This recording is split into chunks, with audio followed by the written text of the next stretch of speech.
নমস্কার সকলকে আমার টক মিষ্টি পরিবারে স্বাগত জানাই। আশা করছি সবাই ভালো আছেন, আমিও ভালো আছি। গতকালকের ভিডিওটা এখানেই শেষ করেছিলাম। রাত 11টার সময় তো গাড়ি ছেড়েছিল, আর এখন বাজে প্রায় 4:30। তো আমরা না এসে পৌঁছে গেছি। এই যে সোমনাথের যে গেট আছে, মেন গেট, সেই গেটের কাছে এসে পৌঁছে গেছি। এই গেটটা দিয়ে গিয়ে সামনেতেই সোমনাথ মন্দির। তো আমরা অনেক তাড়াতাড়ি চলে এসেছি। এখানে দরজা খুলবে মন্দিরে সকাল 6টায়, তো এখন বাজে 4:30। তো 1.5 ঘন্টা আমাদেরকে মন্দিরের এই পাশ ওই পাশ ঘুরে কাটাতে হবে, কিছু করার নেই। তো ততক্ষণ কাটিয়ে নেব। কিন্তু ভীষণ ঠান্ডা এই সাইডে, আমাদের ওইদিকে ঠান্ডা ছিল না, কিন্তু এইখানে এসে দেখছি পুরো ঠান্ডায় কাঁপছি আমরা ঠকঠক করে। বাবা, এতদিন পর ঠান্ডাটা পেয়ে একটুখানি আরামও লাগছে, যে প্রথম ঠান্ডা পেলাম এইবারে শীতে। ওই যে এই সাইডে যে ঘেরা দেখতে পাচ্ছেন, আর এখানে লোকজন বসে আছে, ওই যে ওইটাই গেট মন্দিরে, আর ওখানে পুজো হয় সোমনাথ ঠাকুরের মন্দির। এখানে পার্কিংয়ে আমরা গাড়ি দাঁড় করিয়ে রেখে সবাই মিলে যাব। এত ঠান্ডা, সুস্মিতাকে দেখেছেন পুরো একটা চাদর জড়িয়ে নিয়েছে, বলছে এটা নিয়েই যাব। সবাই হাসছে ওকে দেখে। তো যাই হোক, এই যে এসে গেছি মন্দির চত্বরের সামনে। এখন তো অত লোকজন দেখা যাচ্ছে না, তার কারণ হচ্ছে যে এখন তো অনেক দেরি আছে, সবে 4:30 বাজে। তো একজন একজন করে আসছে সবাই। এখানে পাশেই ধর্মশালা আছে, তারপর বিভিন্ন হোটেল আছে, তো সেখান থেকেও লোকজনরা এবার সকালবেলা হয়তো স্নান ফান করে তারপর আসবে। এই যে দেখেছেন, এবার মন্দিরের গেট খোলার সময় হয়ে গেছে, আর কত ভিড় হয়েছে খালি। এবার মনে হচ্ছে যে সবাই চলে আসছে একসাথে, কি করে ঢুকবো আমরা জানি না। এই ঠেলাঠেলি তো ভীষণ হচ্ছে। আমার বর আবার পেছন থেকে আছে, বলছে আমি সামনে যাবো। আমি বলছি না না, আমি সামনে থাকি, তুমি চলো।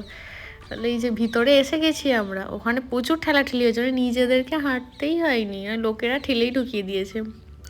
এবার এখানে ফোন জমা করতে হবে, তো লাস্ট ভিডিও এখানটা বানিয়ে নিচ্ছি, কারণ ভিতরে ক্যামেরা অ্যালাউ নেই, কোনো কিছুই অ্যালাউ নেই। তো ফোন জমা করে দেবো। আর গেটের বাইরে যখন ছিলাম তখন কপালে এই যে লিখিয়ে নিয়েছি জয় সোমনাথ বলে এই লেখাটা। এই যে আমাদের পুজো দেওয়া হয়ে গেছে, তখনও অন্ধকার ছিল। আমরা পুজো দিয়ে বাইরে যখন বেরিয়ে এলাম তখন এই যে সূর্য উঠছে, আর এত ভালো লাগছে সূর্য উদয়টা, কি বলবো। আর ওই যে দূরে দেখতে পেয়েছিলেন ওই মন্দিরটায়, ওটাই হচ্ছে যে সোমনাথদের মন্দির। আর এই যে নিচেতে আমি বসে আছি, আর ওই দিকে ওপরে আমরা জুতো খুলে রেখে গিয়েছিলাম। তো বর এখন গেছে, বর ও দুটো বন্ধু, ওরা সবাই মানে তিনজনের বইয়ের জুতো নিয়ে আসছে। ওই যে দেখতে পাচ্ছেন, আমার বর চেক সোয়েটার পরে আছে, তো ওই যে তিনজনে ওরা আসছে, তিনজনের দুটো করে জুতো হাতে নিয়ে। তো যাই হোক, সোমনাথ মন্দির তো খুব নামকরা, আপনারা জানেন। ভারতের যে 12টি জ্যোতির্লিঙ্গ আছে তার মধ্যে সবচেয়ে প্রথম ও পবিত্র স্থান হচ্ছে এই সোমনাথ মন্দির। জানা যায় এই মন্দির অনেক বহিরাগতদের দ্বারা বহুবার আক্রমণ হয়েছে এবং ধ্বংস হয়েছে, তা আবার পুনর্নির্মাণ হয়েছে। তো যাই হোক, লাস্ট সর্দার বল্লভভাই প্যাটেল এই মন্দিরটি নতুনভাবে স্থাপন করেছেন বা তৈরি করেছেন। তো আমি কালকে বললাম না যে সানগ্লাস আনতে ভুলে গেছি, তার জন্য একটা সানগ্লাস এখানে কিনলাম। কিভাবে এক্সচেঞ্জ হয়ে গিয়েছিলো বুঝতে পারিনি, চেঞ্জারটা নিয়ে চলে এসেছি আমি। আর এখন সকালে ব্রেকফাস্ট করছি পুজো দিয়ে এসে। সবাই মিলে একটা করে ধোসা অর্ডার করেছিলাম। ধোসা ছিল, সাম্বার ছিল, আর চাটনি ছিল। আর আমি নিয়েছিলাম, আমি আর আমার বর চা 1 কাপ করে। তো ধোসা কি হয়নি, তার জন্য আবার ফাবড়া, জিলেপি এইসব অর্ডার করেছিল। এখন খাওয়া হয়ে গেছে, সবাই ফ্রেশ হয়ে এবার যাচ্ছি যে একটুখানি বিচের সাইডে। সামনেই টিকিট কাউন্টার ছিল, ওখানে 5 টাকা করে টিকিট কেটে আর এখন যাচ্ছি ভিতরে। মানে ওখানে অনেক কিছু দোকান আছে, তারপরে বিচ আছে যেখানে অনেক সবাই আসছে, ফটো তুলছে, জলে নামছে, অনেক কিছু করছে। দারুণ ছিল জায়গাটা। আমাকে ওর বন্ধু বলছে যাও এখান থেকে অনেক কিছু কেনাকাটা করো তুমি। বলছি হ্যাঁ আসি তারপরে কিনবো। এই যে দেখেছেন, চলে এসেছি সমুদ্রের পাড়ে। কত সুন্দর, এখানে কত উট ঘুরছে আর কত ঘোড়া আছে, আর ঘোড়াগুলোকে সাজিয়ে নিয়ে ঘোরাচ্ছে এদিক ওইদিক করে। উটের পিঠে চাপার জন্য বলেছিল পার হেড 50 টাকা, আর নিজেরা ফটো তুলে নিতে পারবে।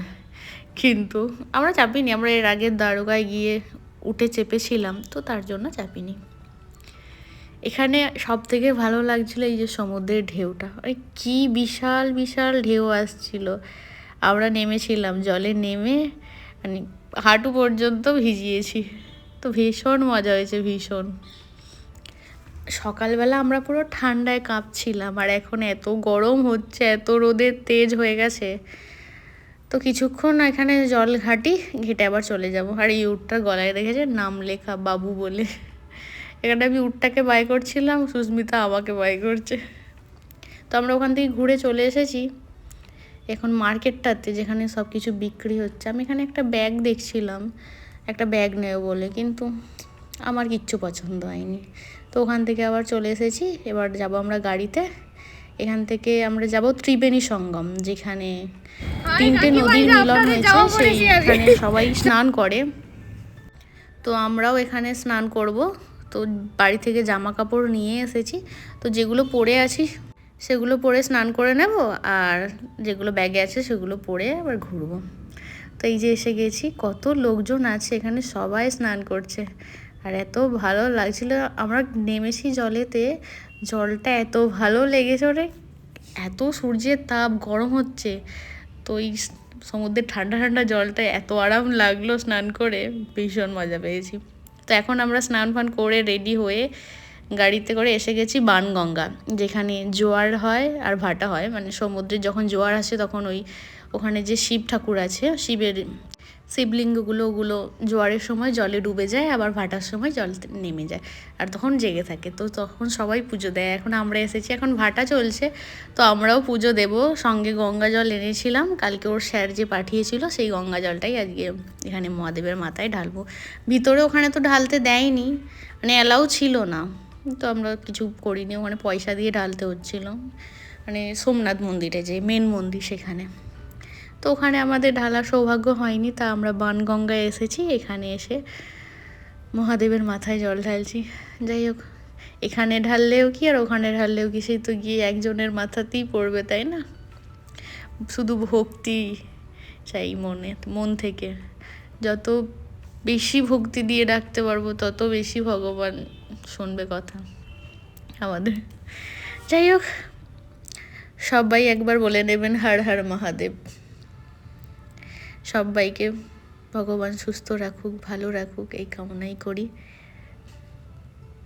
আমরা শিব ঠাকুরের মাথায় জল ঢেলে একটুখানি ফটোও তুলে নিয়েছিলাম, কারণ আর আসবো কবে জানি না, এই ফটোগুলোই থেকে যাবে আমাদের কাছে। এখানে সমুদ্রটা কত কাছে দেখুন না, পুরো পায়ের কাছে জল চলে আসছে। আর ভীষণ রোদের তেজ ছিল, তার জন্য আমরা বললাম যে ডাবের জল খাবো। সুস্মিতারা আখের রস খেলো, আর আমরা বললাম যে ডাবের জল খাবো। আর দুজনে মিলে ডাবের জল খেয়ে, আর ডাবের ভিতরে শ্বাসটা না পুরো নারকেল হয়ে গিয়েছিল, তো এইটাই দুজন মিলে খেতে খেতে আর গাড়ির কাছে যাচ্ছিলাম। এরপর দেখি আবার কোথায় ঘুরতে নিয়ে যায় নাকি। 12টা তো 12:30 বেজেই গেল, তো খিদে পাচ্ছে, খেতে হবে এবার। তো দেখা যাক কোথায় যাওয়া যায়। এখানে না আমি অনেক কিছু পছন্দ করলাম, হাড়ের মালা, গলার। তো একটা চেনের দাম বলছে 1200 টাকা। ও মাই গড, দেখতে কিন্তু এত সুন্দর চকচক করছে, এত নিখুঁত জিনিসগুলো। ওরা বলছে আসল, কিন্তু আসল হবে কি না সেটাই সন্দেহ। যদি 1200 টাকা দিয়ে নিয়ে নিই তো সেটা সমস্যায় পড়ে যাবো যদি আসল না হয়, তাই না? যেন নিই নি। আর এখানে দেখেছে কত, এগুলো কি বলে, ট্রলার না কি বলে, লঞ্চ, মাছ ধরতে যাওয়ার। একসাথেই এত আছে, মানে যখন জোয়ারের জল আসে তখন ছাড়ে এগুলো। আর আমরা এসেছি এখন ভালকা তীর্থ, এখানে ভগবান বিষ্ণু আছে, খুব সুন্দর জায়গাটা। আর শিব ঠাকুরটা দেখেছে, মানে এই গুজরাট মানেই মন্দিরের দেশ, তো এখানে শুধু মন্দিরই দেখতে পাবেন। আর কি ঘোরার জায়গা আছে, সমুদ্র, সমুদ্রের পাড়, মন্দির। এই যে ভগবান বিষ্ণু ওখানে বসে আছেন, বেশ সুন্দর ছিল। এত রোদের তেজ ছিল না, ক্যামেরাতে ভালো বোঝাই যাচ্ছিল না। আর এখানে এত ভিড় হয়েছে, আমি দেখতেই পাচ্ছিলাম না যে এখানে ভিতরে কি ঠাকুর আছে। তো ক্যামেরাটা চাগিয়ে ওপর দিকে দেখলাম যে এখানেও ভোলেনাথই আছে। তো এই যে আমরা এসে গেছি ওখান থেকে ঘুরে রেস্টুরেন্টে খাবার খাবো। আজকে দুপুরের খাবারটা এখানে খেয়ে তারপরে এবার বাকি ঘুরবো। তো অর্ডার করেছিল নান, প্লেন রাইস, ডাল ফ্রাই আর মিক্স ভেজ। দুজনে সবাই মিলে খেয়ে গল্প করে এবার এসে গেছি সূর্য মন্দির। সূর্য মন্দিরের বাইরে এত মার্কেট বসেছে আর এত সুন্দর সুন্দর জিনিস বিক্রি হচ্ছিল। আমরা কিছু কিনেছি গিফট আইটেম। আর এই যে গুফা, এটা দেখার জন্যই এলাম। আমি বলছি এর নিচে নামা যাবে না, বলছে না কিছু নেই এর ভিতরে। চলুন এবার বাড়ির পথ ধরেছি। আর এত রোদ না, আমি যেই সাইডে বসেছি সেই দিকেই রোদটা এসে পড়ছে। এত ঘাফা জ্বলছিল আমার, এত ভীষণ গরম হচ্ছিলো, এই জন্য ওড়নাটা দিয়ে রেখেছি। আর এখানে আশপাশে দেখছি ভীষণ নারকেল গাছ, মানে চাষ করেছে মনে হয়, বিরাট বড় বড় শুধু নারকেল গাছের বাগান। তো এই যে সামনে যে লরিটা যাচ্ছে দেখতে পাচ্ছেন, শুধু ডাব যাচ্ছে। এই গরমকাল বা শীতকাল, এখন তো এখানে শীত তেমন নেই, পুরো কটকটে রোদ, গরম লাগছে, তো ডাবের জল সবাই খায়। তার জন্য আমি বলছি এখানে তো ডাব তো অনেক ভীষণ কম দাম হবে। এত এত ডাব যাচ্ছে গাড়ি করে। আমরা এখান দিয়ে যাচ্ছি না, রাস্তার ওই অনেক দূরে দেখতে পাচ্ছি পাহাড়। তো আমি বলছি যে ওফ, এই গাড়িটা যদি পাহাড়ের মধ্যে দিয়ে যেত কি মজা হতো। তা আমরা জানতাম না যে পাহাড়ের ভিতর দিয়েই যাবে গাড়িটা। হঠাৎ করে খানিকক্ষণ পর দেখি আমরা পাহাড়ের ওপর দিয়ে যাচ্ছি, মানে পাহাড় কেটে কেটে যে রাস্তা হয়েছে সেখান দিয়ে। এত ভালো লাগছে, এখান থেকে বোঝা যাচ্ছে না কুয়াশায় ঢাকা আছে, ওদিকটা দূর তো ওই জন্য। তাহলে আমাদের তো সব দেখা হয়ে গেল। এতদিন বলছিলাম যে পাহাড় দেখিনি, সমুদ্র দেখিনি, সমুদ্র দেখলাম, পাহাড় দেখিনি, পাহাড় দেখবো। তো এইখানে তো এসে পাহাড়ও দেখা হয়ে গেল।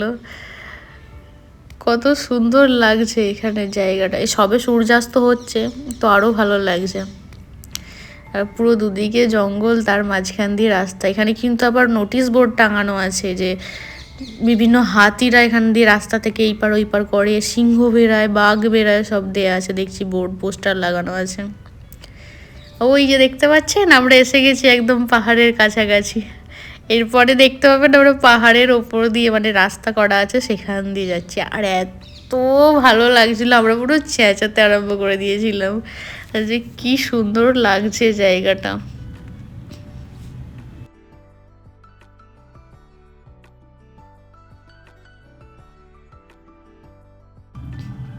এই যে দেখুন, আমার হাতের সামনে চলে এসেছে পাহাড়। এতক্ষণ আমরা কত দূর থেকে দেখছিলাম, আর এখন তো মনে হচ্ছে নেমে চলে গেলেই হয় পাহাড়েতে, কিন্তু নামা যাবে না। এদিকে বলছে নাকি ওই যে হাতি বাঘ এসব বেরোয়, তো আমাদেরকেও কখন খেয়ে নেবে, বাবা দরকার নেই। এই যে পাহাড়ের আঁকা বাঁকা রাস্তা, আর এত ভালো লাগছে। সূর্যটাও সাথে সাথে এবার মানে তাপ কমিয়ে নিচ্ছে, আরও ভালো লাগছে সেই জন্য। এখন আমরা একটা মন্দিরে এসেছি, এটাও একটা শিবেরই মন্দির। তো এখানে শিব ঠাকুরটা দেখেছেন, কি সুন্দর দেখতে। আর এখানে গাছেতে তিনটে মৌচাক আছে, এরম বিরাট বড় বড়, কিন্তু মৌমাছি নেই, তারা সব মধু নিয়ে উড়ে চলে গেছে। আর এই যে পাহাড়ি রাস্তা, মানে পাহাড়ের ওপর দিয়ে রাস্তাটা ছিল এটা। কখনো নিচে নেমে যাচ্ছি, আবার কখনো ওপরে উঠে যাচ্ছি, ভীষণ মজা লাগছিল দেখে। আর এই যে দেখেছেন রাস্তার চারিপাশটা কত সুন্দর লাগছে। আমরা এখানটা চেঁচাচ্ছিলাম, ভীষণ ভালো লাগছিল, ভীষণ। আর ওই পিছনে সূর্যাস্তটা হচ্ছে পাহাড়ের পিছনে, জাস্ট অসাম লাগছিল, অসাম। শুধু মন প্রাণ ভরে আমি পাহাড় দেখে এসেছি। মানে ক্যামেরায় বন্দি করলে হয়তো আমার ফোনের স্টোরেজ ফুল হয়ে যেত, এত ভালো লেগেছে আমার। দেখতে পাচ্ছেন পুরো হাতের সামনে মনে হচ্ছে পাহাড়গুলো। আমি একটা ভিডিও বানিয়েছি এরকম, ওটা রিলসে ছাড়বো। পুরো হাতের সামনে দিয়ে পাহাড়গুলো, বেশ ভালো লাগছিল। চলুন, আমাদের আর প্রায় 100 কিলোমিটার মতো যেতে হবে, তো যেতে ওই 1.5 ঘন্টা মতো সময় লাগবে। তো আমাদের আর এনার্জি নেই সারাদিন ঘুরে। এই যে আমরা এসে পৌঁছে গেছি, সবাই একদম ব্যস্ত, আর পারছে না, সবার এনার্জি লস। সবাই হাই হ্যালো করে বাই গুড নাইট করে দিচ্ছে আপনাদেরকে, সবার হাত ভর্তি, আমিও তো 2 হাতে ভর্তি করে ধরে আছি। আর 2 সুস্মিতা, এই এক সুস্মিতা ওই এক সুস্মিতা, দুজনেই হোয়াইট পরে আছে। বেশ ভালো কাটলো কালকে রাত থেকে আজকে রাত পর্যন্ত। বন্ধুদের সাথে অনেক অনেক স্মৃতি একসাথে নিয়ে এলাম, ভালো অনেক কিছু সঙ্গে করে নিয়ে এলাম। চলুন আজকের ভিডিওটা এখানেই শেষ করি। ভিডিওটা ভালো লাগলে অবশ্যই একটা লাইক করে দেবেন।